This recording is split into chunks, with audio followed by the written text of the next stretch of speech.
What? Why?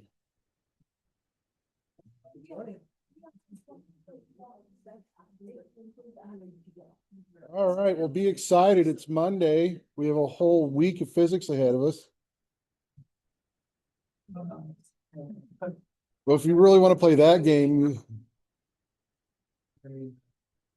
really want to play that game, you have like 6 weeks ahead of you, but do what? Yeah, I know. Now you have another one.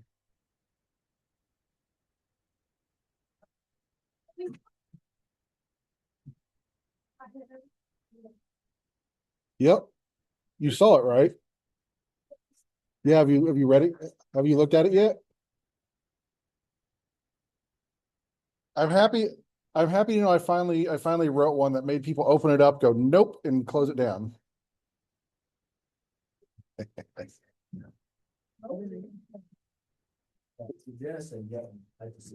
The honestly, if you pay real close attention, the matrix determinant on there is real easy.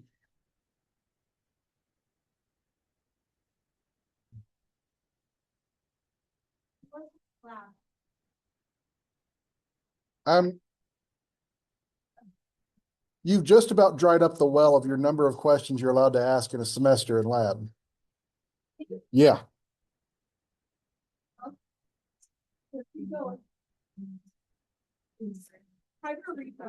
Right. It's 3 questions. It shouldn't be bad.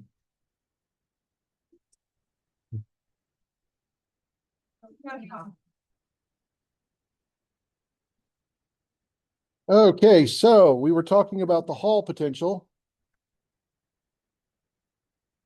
So again, a lot of sensors are made this way. Pretty soon we're going to get to another piece of technology that's used all over. For a lot of you, it'll be interesting because it's used in hospitals, but magnetic field due to a solenoid.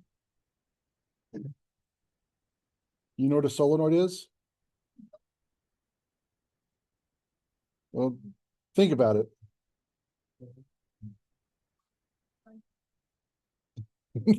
No, actually, it's pretty funny. No.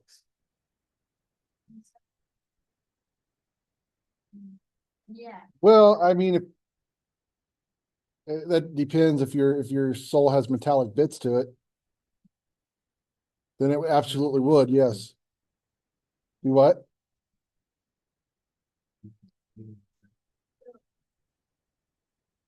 SOLENOID. Solenoid. Okay, so we're looking at the Hall potential, and the way we start with this is eventually you get enough electric charge that what equal two things become equal here. What were they?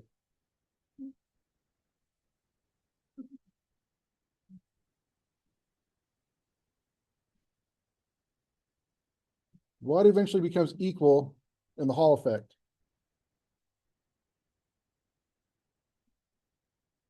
I love how you smile like that was a last week thing. How am I supposed to remember that now?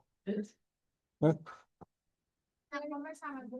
Due to the Hall effect, you put this conductor inside of the magnetic field, and you run a current through it, and the charges start to deflect, and you get a voltage across the material. But eventually, two things become equal, and the current goes back to normal.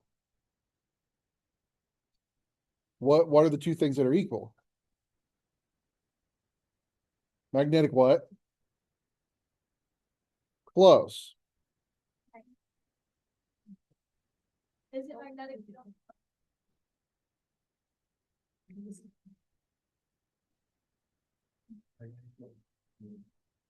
Forces. So from last chapter, what is the electric force?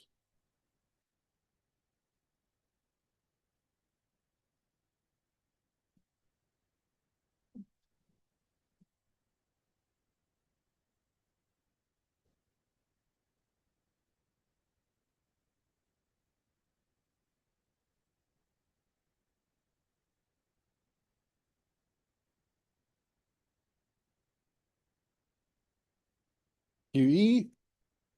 What about the magnetic force in this case?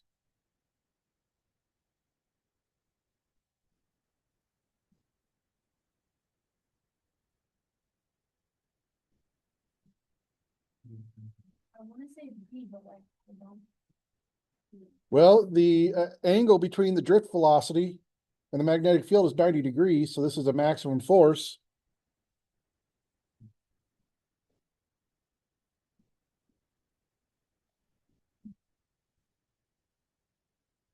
And so what this becomes, you see the Q will divide out.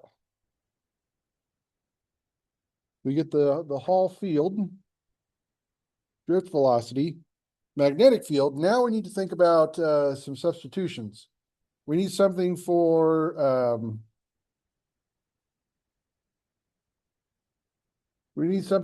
drift velocity.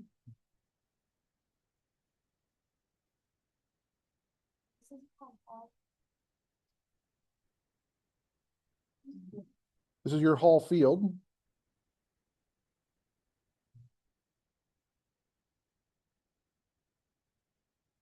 Okay, so let's start working with drift velocity. Current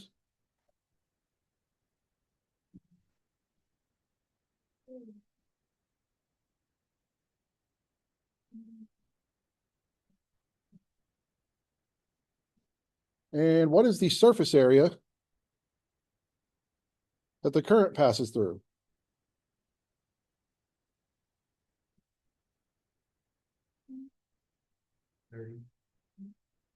No.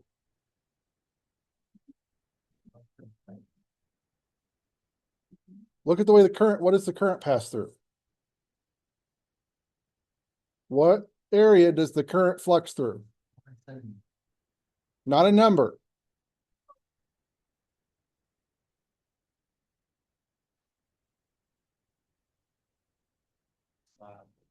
It's a rectangular block. It fluxes through the long side. Look at the direction of the current. No. Yeah, the surface area that the current flows through.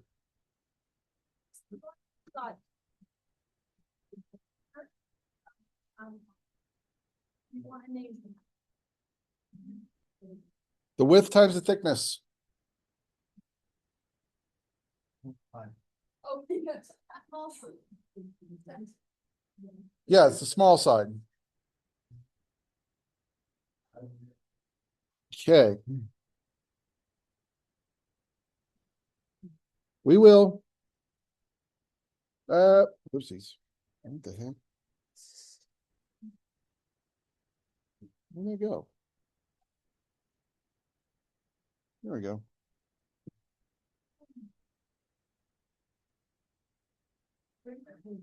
Why didn't that come back up?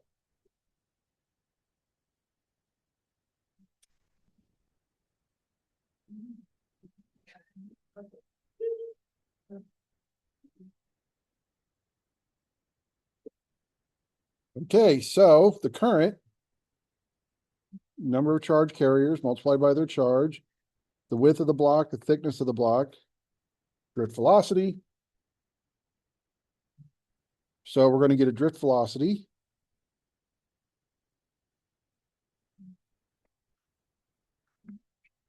That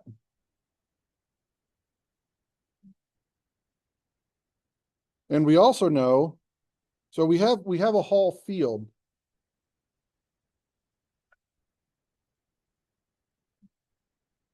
From the previous chapter, potential equals what? Electric field times what?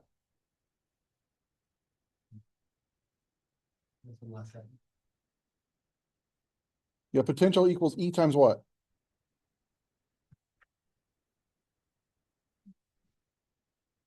What did you say? Can I have a question? Why are you teaching stupid? Because that's the base charge on the charge carriers.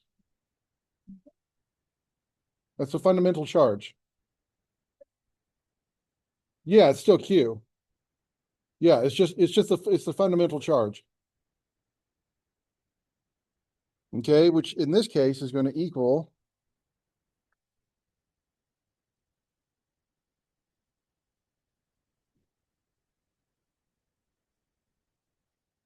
it's not work. The width. Because the charge carriers are going to come in, they're going to deflect, and you're going to get a bunch of charge carriers building up on this side.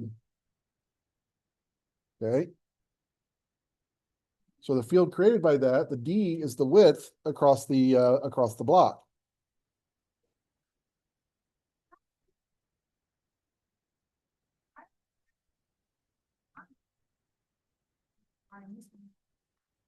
Why does he remember that?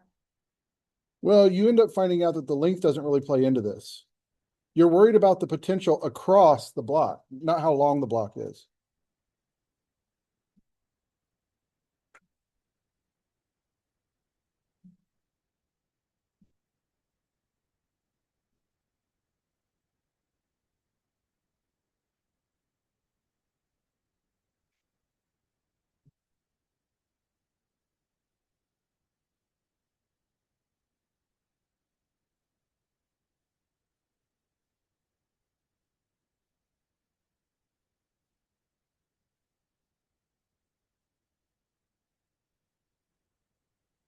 So this is going to be your Hall potential.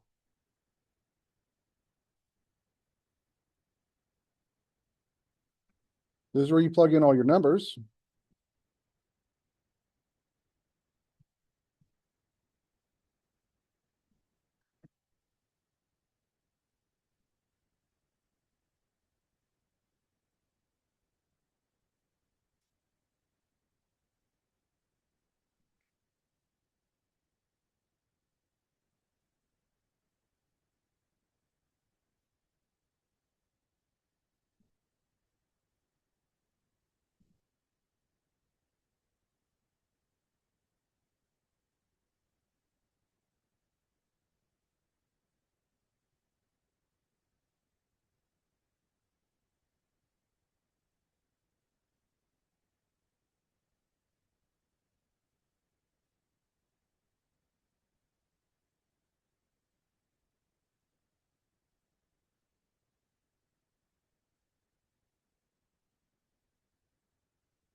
And now I technically did something wrong. See if you can figure it out. Not with my number there, but answer part B.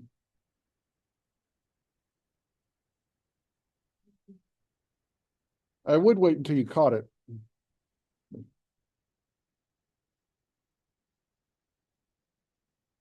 Which side of the block does the charge build up on? So put your fingers in the direction of the velocity, same direction as the current. Curve them into the magnetic field. Is X into the page or out of the page? Into. It's that way, you curve into the screen, charge actually builds up on the top.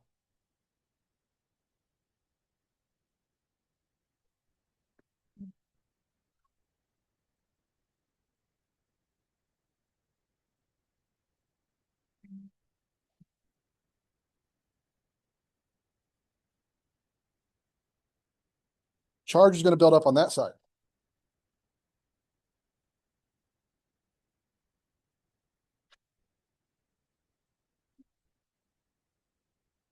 It depends on which way you have to curve them. The X is into the screen, so I have to put my fingers in the direction of the velocity, curve them into the screen, and then your thumb's pointing in the direction the charges will deflect to.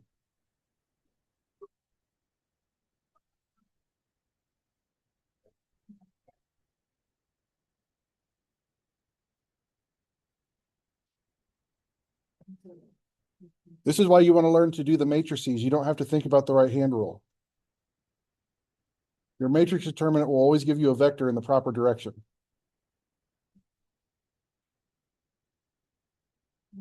Yeah, that's part of your assignment this week. You're going to notice how when you compare the answer to the right hand rule, you get a vector in the same direction.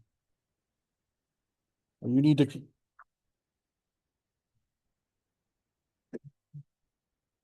Well, why can't you? Right, you can start this way, but then you have to twist your hand to curve your fingers into the X. Because X is into the page. A dot is out of the page. Oh. Whole time ago. Let's see. Mhm.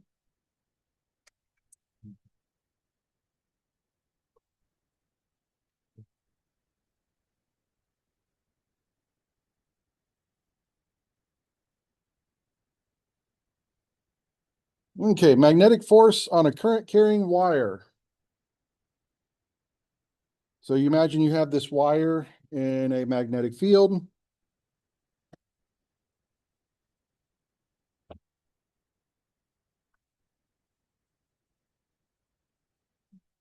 What we start with,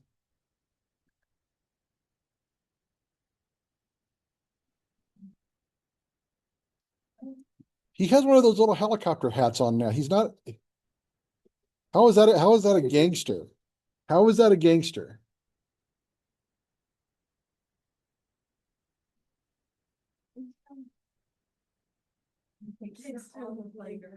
He's just the most unhinged human I've ever seen, and I love it.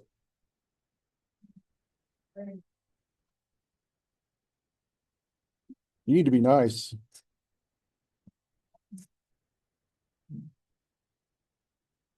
You see, he has to deal with your attitude. I can torture you.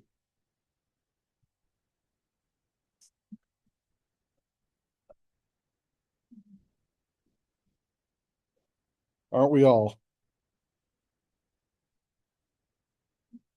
Remember, when life gets too hard, insanity is an escape hatch. Okay. Now we can't, okay, so we can't actually know the velocity of each individual charge character, or charge carrier. So what's a good average velocity that we can put in here? Think of charge carriers moving through a conductor. What's a good average velocity that we can use?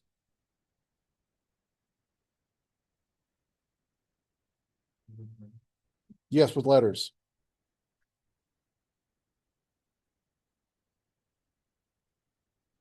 If you leave college and all you know how to do is plug in numbers and use your calculator, when it comes time to get a job, you are going to get fired so fast because we now have machines that'll do that.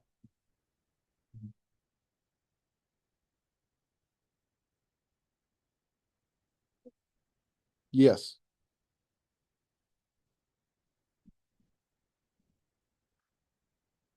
The drift velocity is an average velocity of the charge carriers through the material.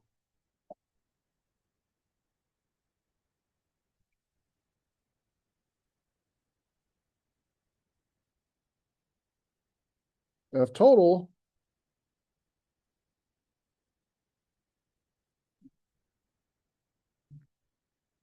okay, what is N?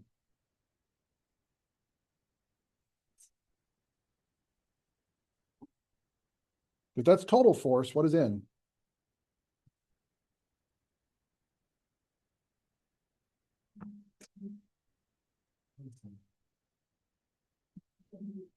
It's what? No, it's not a unit. Oh, I heard something over the weekend. If you guys are brave enough to try it, apparently it's really good. Saw Jeff Daniels on the Late Show with Stephen Colbert, and he asked Jeff Daniels, "What's your favorite sandwich?" He goes, "Okay, just stick with me for this." He goes, "You got to try it. You get flat pita bread, you put on a whole bunch of peanut butter, then you get the Ruffles cheddar and sour cream chips and crush it up onto there. Finish it off with some barbecue sauce. Apparently, it's real. It sounds awful. Apparently, it's really good.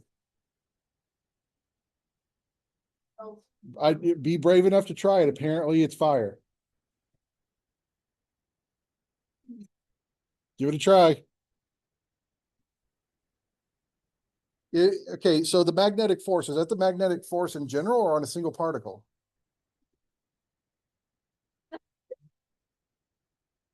I didn't think about it, but happy accident, yes.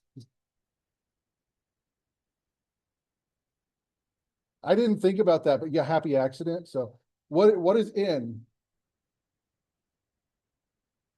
There you go. It's the number of particles in the conductor.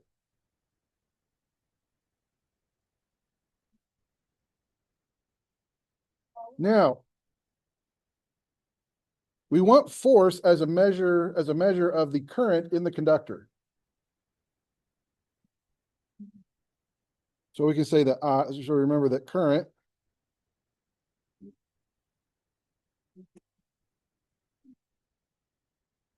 but that small n, do you remember what it is?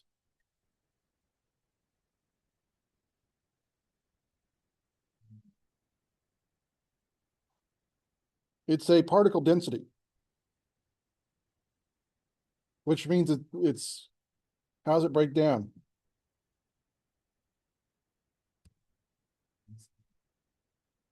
Well, so volume's on the bottom, it's a particle density. It's not mass. Your number of particles per unit volume.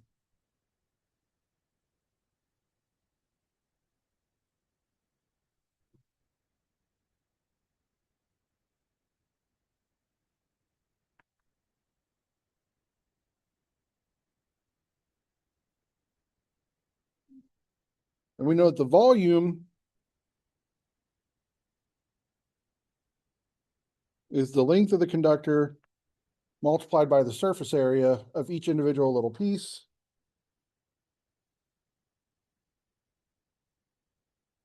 Okay, so our force now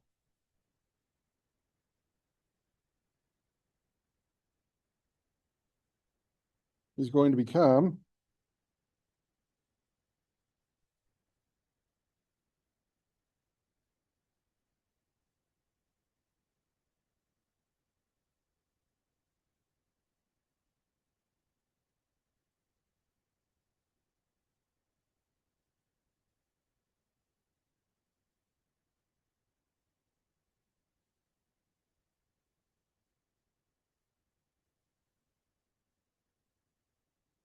so now current itself is not a vector. So if I have my drift velocity going in some random direction, that is going to be, how do you write vectors? How can you break a vector down into individual pieces?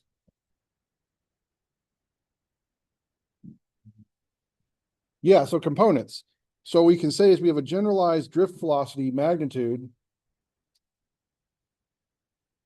We can just say it's going in the direction, that it's going in a random direction. So now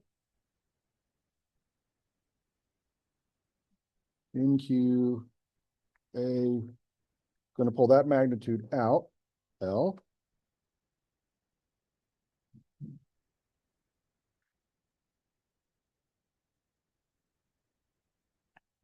Which is going to give us NQA, drift velocity, L. So the drift velocity along that length of the conductor. And so if we have a magnitude L, a length, multiplied by a directional unit vector, that's going to give us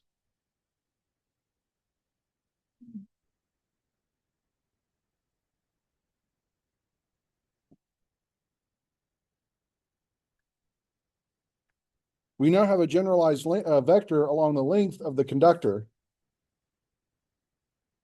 And so our force, so your NQA drift velocity, that's going to be current.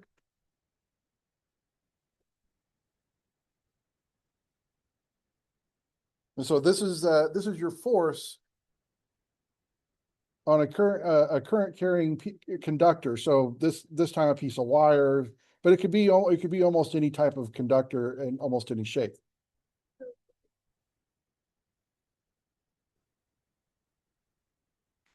Yeah, so, I mean, think of a wire, just, and current's going that way. Okay, well, you have a length of that wire. The drift velocity is generally in that direction. So we pull the magnitude of that drift velocity out to get current, but we still have a vector in that generalized direction. So if I have my length, that's now a magnitude, and it has the drift velocity directional unit vector on it, it now becomes a length vector along that direction. So is it something that- Yeah, I guess it just depends on how you label your conductor. Because like your wire would be a cylinder with radius r and length.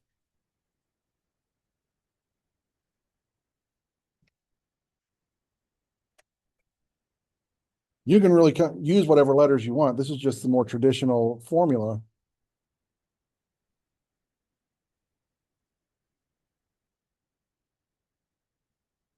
And so here you see these conductors in the magnetic field, and you get your L cross B, you're going to get the length times B times your sine of theta. And so, for example, if you look at case 2 there, you see that the force is 0. When your magnetic field points the same direction as your current, you get no force. You get a maximum force when you have the conductor perpendicular to the magnetic field.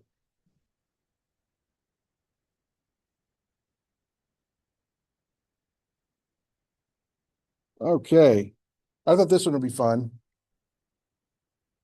Normally, I wouldn't teach you guys how to do this, but it was in the book, so I'm free of trouble. No, kind of fire railgun, but oh, oh, I don't know. It was in the book, but yeah, this is the math on a railgun. Do you know what a railgun is?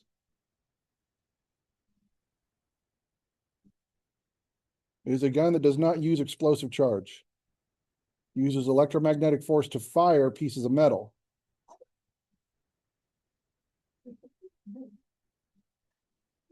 Kind of like the US came up with a weapon where they have tungsten spikes in satellites. And there's absolutely no explosive charge to them. However, when they drop from orbit, they hit with the force of a nuclear weapon.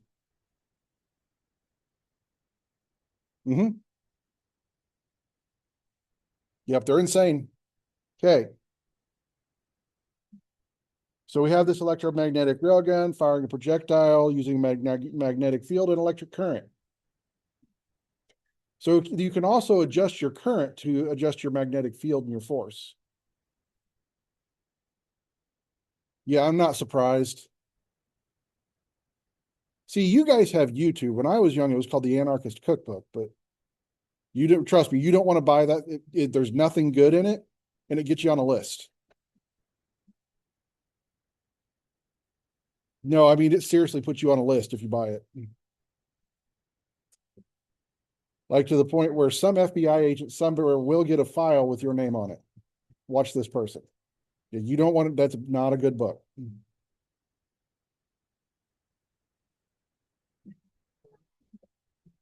Yes, could.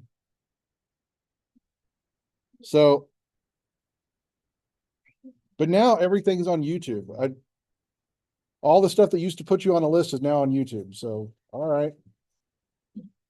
So consider we have two conducting rails that are 0.5 meters apart. A 50-gram conducting rod connecting the two rails. Magnetic field of magnitude 0.75 teslas directed perpendicular to the rod out of the plane. A current of 2 amps passes through the rod. You're not going to want to touch that rod. That rod will make your heart stop. Remember, 0.5 milliamps is the beginning of the lethal dose. This is 2 amps. What direction is the force on the rod? And if there is no friction between the rails and the rod, how fast is the rod moving after it has traveled 8 meters down the rails?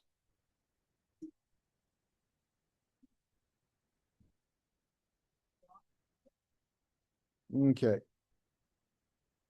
So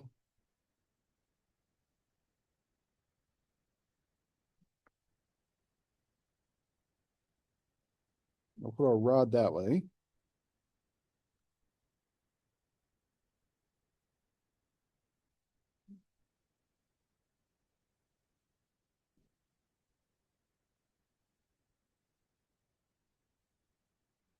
Our rails like that.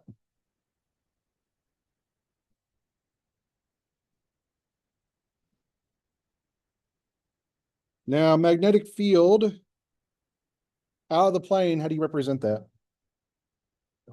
Dots.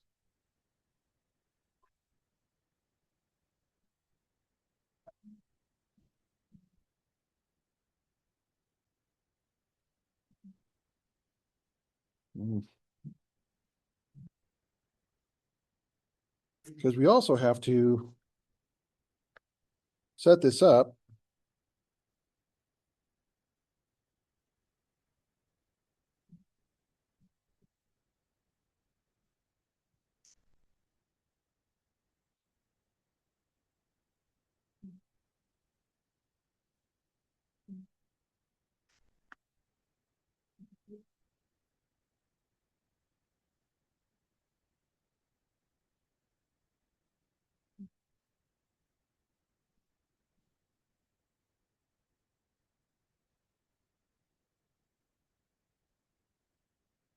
So this is our basic setup.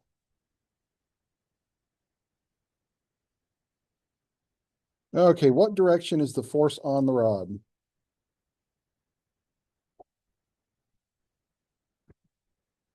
This one's your right hand rule. Put your fingers in the direction of the current, curve into the field. Yep, so it's going to go that way. It's going to go up.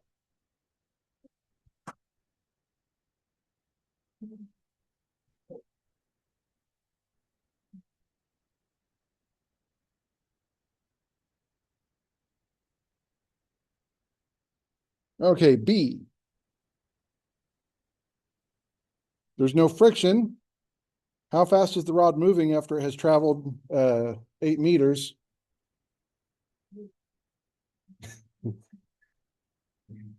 Now, what I kind of want to do with all the people not paying attention, I want to ask this problem again on a homework and put friction in.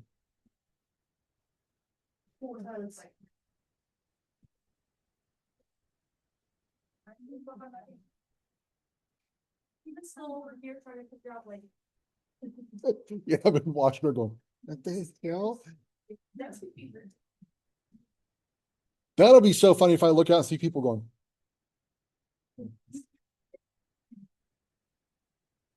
Oh. Okay, so how fast is it going? So let's start with the way we can do this is let's use one of the kinematics, okay?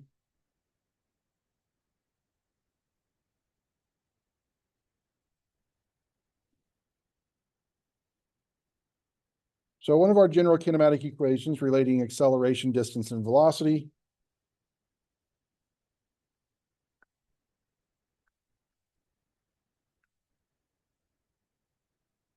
Okay, now we need an equation for acceleration. Okay, well.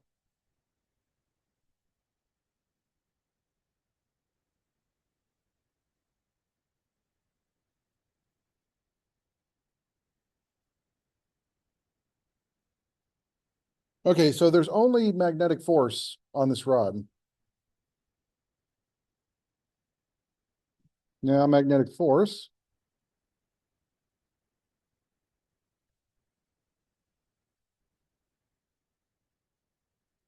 Going to be L cross B.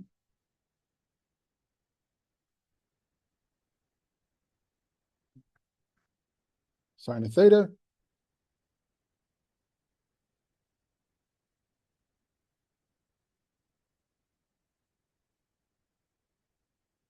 What is theta in this case?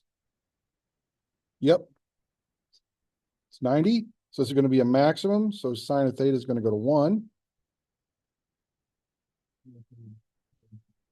Right. You've been used to working with cosine mostly. So you've been used to calling 0, 1, like theta 0 as 1. But now we're using sine, so you have to reverse it. 90 degrees is going to be your maximum force. Okay, so that means ILB equals MA.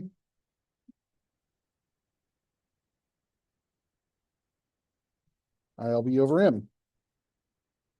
Okay, so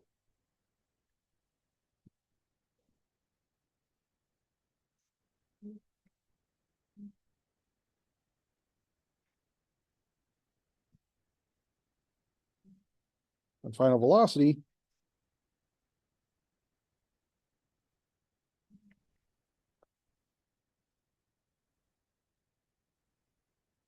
forgot to put the delta R in there.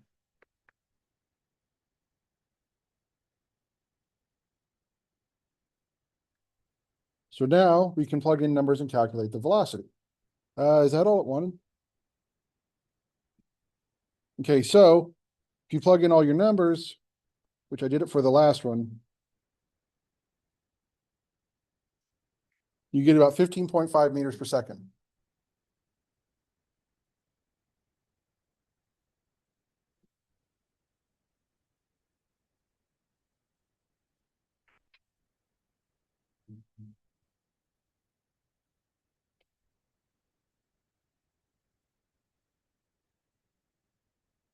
Okay, everyone's favorite topic.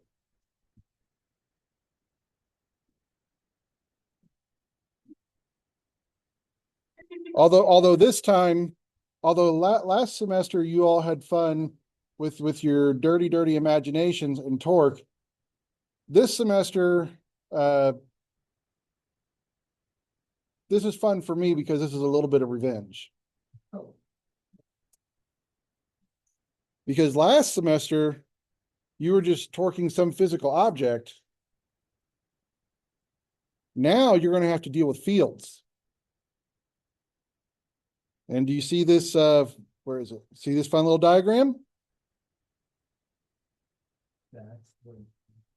Oh, yeah.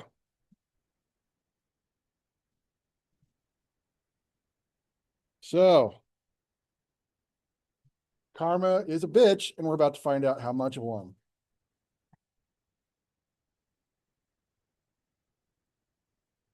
Okay.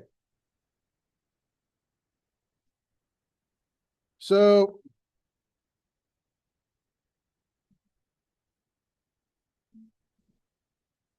we can look at these. So let's call this, we'll side 1, 2, 3, 4. We can say our current, this one is negative I hat. This one is positive I hat. This one is y hat, negative y hat. And so then we have B. We also have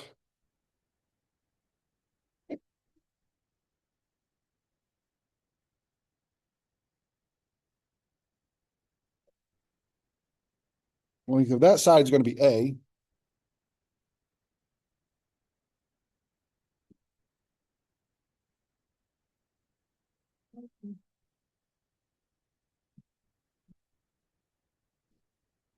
Now, these little vectors that you see here, eventually you're going to notice this, like we had the length vector, you're going to get surface area, you're going to get area vectors.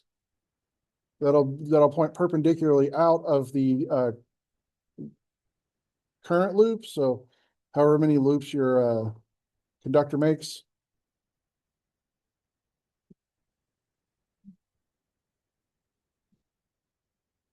Okay, so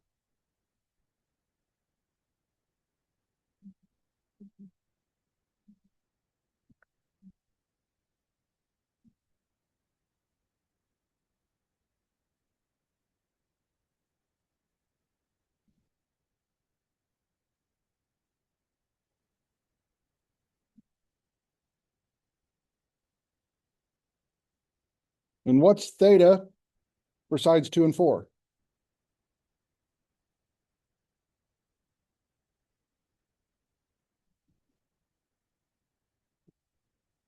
So we're thinking like this top loop here, kind of looking at the bottom, it's lying flat in that magnetic field. Now that diagram later on, is it twisted to a nondescript angle within that field?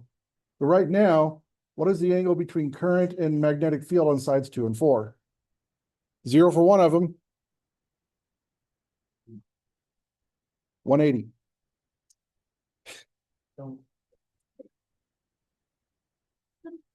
Technically, yes. Okay, so sine of theta is 0 and 180 both become 0. So there is no magnetic force applied from sides 2 and 4. That changes with sides 1 and 3.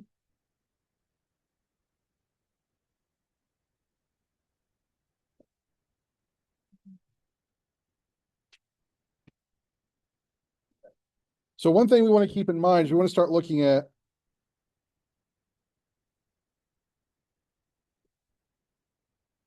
let's start breaking this down.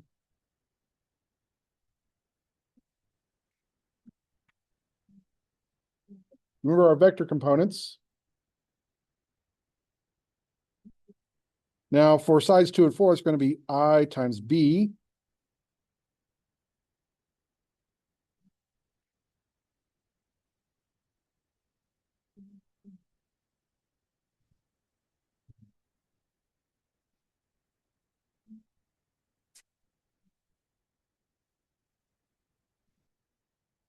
Okay, so our generalized vector for that is going to be IB, I hat, so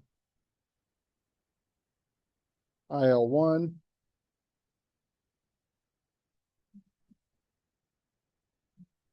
Oh, wait, hang on, 2 and 4, not 1. For side 2, for side 4. So that's negative IB, I hat. So we have those two current vectors.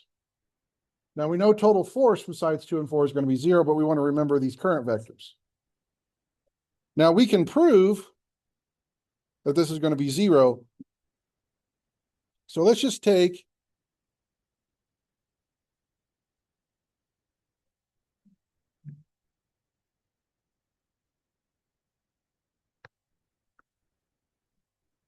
oops, let me have that.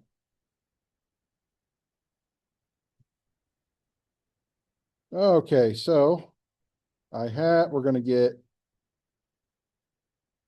I times B, and then we are going to get BX. Does the vector IL, does it have any Y or Z components? No, 0 and 0. What about for the magnetic field? Does it have any Y or Z components? Nope. 0 and 0.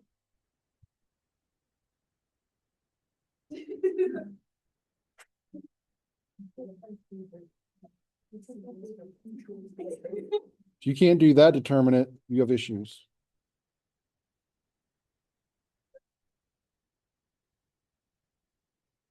Let's see. IB, BX, 0, 0. Okay.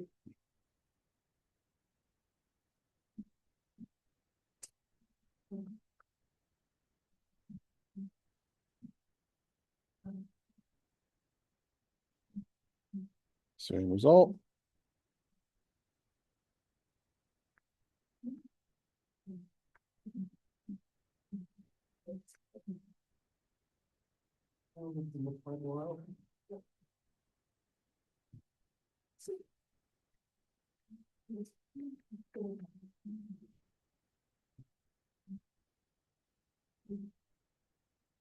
So there is absolutely no force from either sides 2 or 4.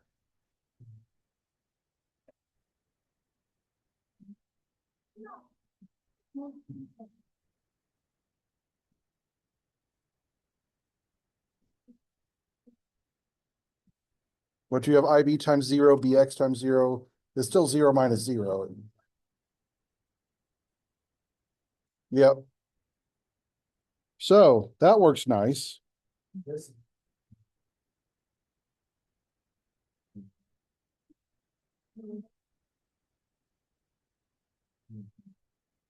gonna what? Yep.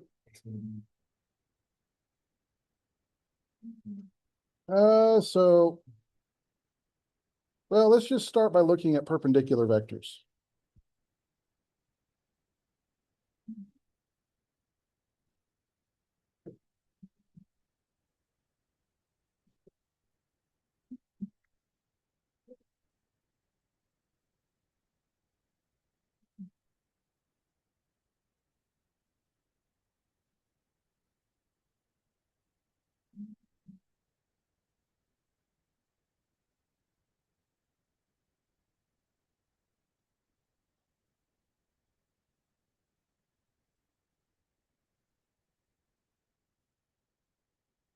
Now let's let's break this down component wise the way we did before.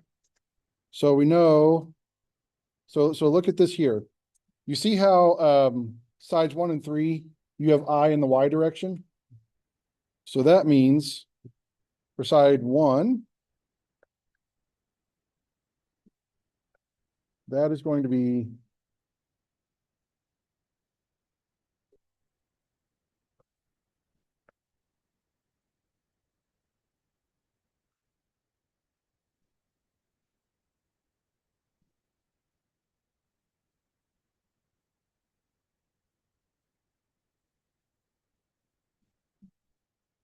and that's going to be negative I A J hat. Let me see. Okay, so now we have the current vectors on sides 1 and side 3. Okay, so our B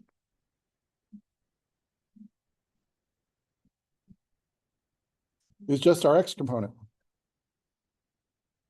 So this one, let's just do L3.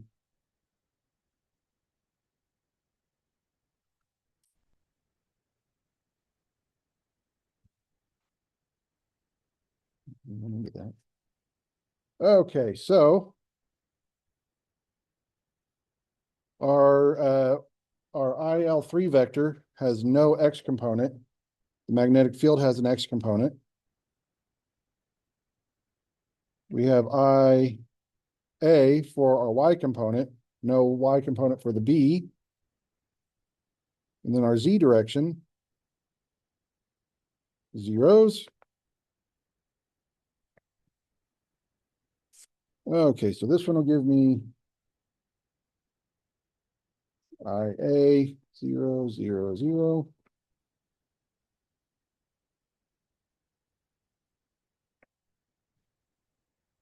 This one will give me 0, BX, 0, 0.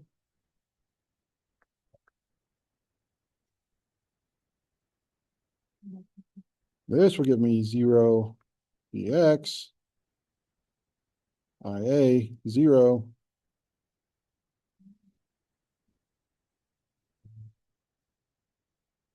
So now, of course, again, you can work them out. 0, 0. However, this last one, that is going to give us 0 minus IAB.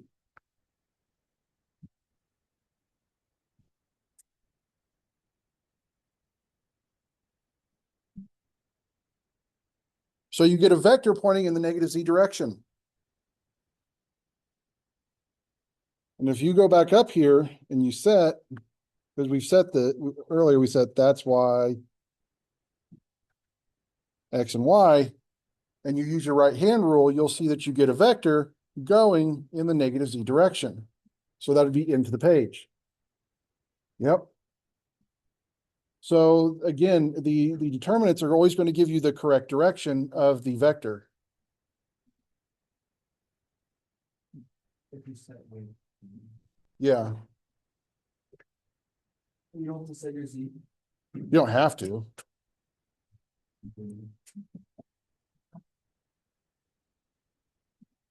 Okay, we'll finish this on Wednesday.